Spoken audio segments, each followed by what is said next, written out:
Hello friends, welcome to Sutapa's kitchen. আজ আমি তোমাদের খাস্তা রাজকচৌরির একটি সুন্দর রেসিপি করে দেখাচ্ছি। 1 কাপ সুজি নিলে হাফ কাপ মতন ময়দা নেবে। রেশিওটা কিন্তু 2:1 অনুপাতে হবে। হাফ চামচ মতন আমি লবণ মিশিয়ে দিলাম, 1 চিমটে হলুদ নিলাম, যদিও এখন আমি ইউজ করব না।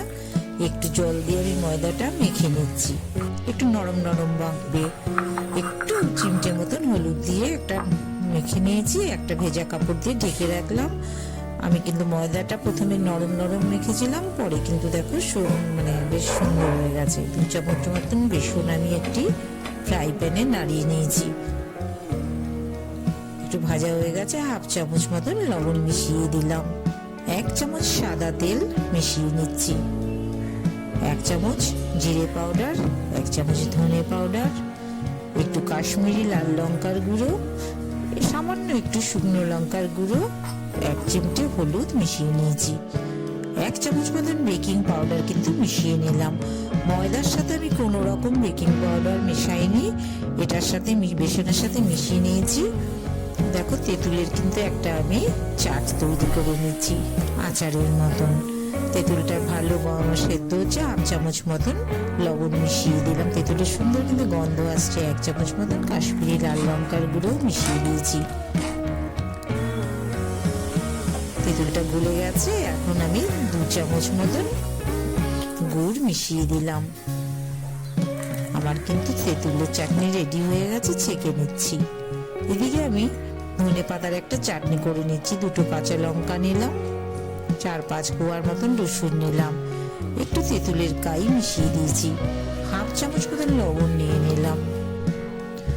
আমার কিন্তু ধনে পাতার চাটনি রেডি হয়ে গেছে। এর সাথেও আমি একটু জিরে পাউডার, একটু ধনে পাউডার, একটু আমচুর পাউডার মিশিয়ে নিয়েছি। দেখো ময়দাটা কিন্তু এখন পারফেক্ট হয়ে গেছে। এখন কিন্তু আমি লুচির মতন ছোট ছোট করে লেচি কেটে নিচ্ছি।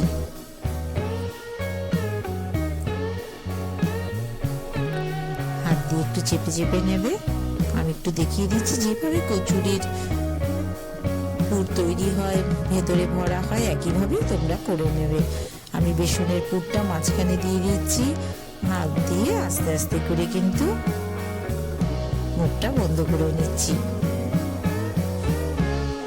ময়দাটা কিন্তু প্রথম অবস্থায় দেখো যে এই যে আমি বেলছি, যে মাঝখানটা কিন্তু বেশি প্রেস করবে না, একটু সাইড দিয়ে তোমরা প্রেসার দেবে। পরপর করে এগুলো আমি রেডি করে নিলাম। একটু বেসনের পুর দিলাম, উপরে একটু ময়দা ছড়িয়ে দিলাম যাতে বেসনটা ভেতরে ঠিকভাবে বসে যায়। আবার একটু করে দেখাচ্ছি তোমাদের। হালকা হাতে বেলে নেবে, সাইডটা একটু ভালো করে চাপ দেবে, মাঝখানটা কম দেবে।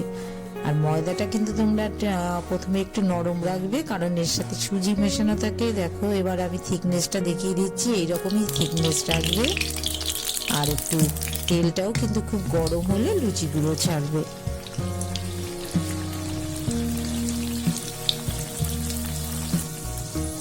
আস্তে আস্তে ফুলে উঠছে।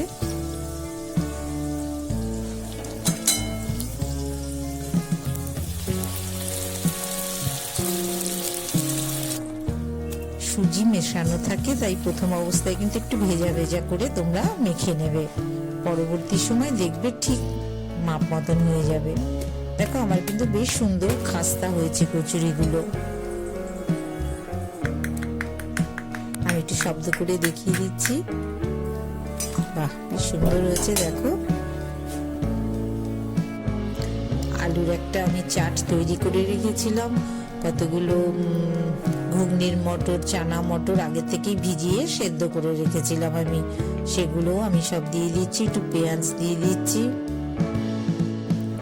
তেঁতুলের কাইটা দিয়ে দিচ্ছি,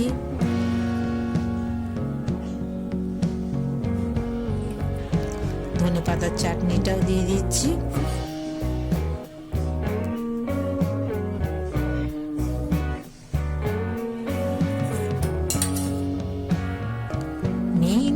উপকরণ হচ্ছে দই, সেটা তোমরা তোমাদের ইচ্ছে মতন মিশিয়ে নেবে।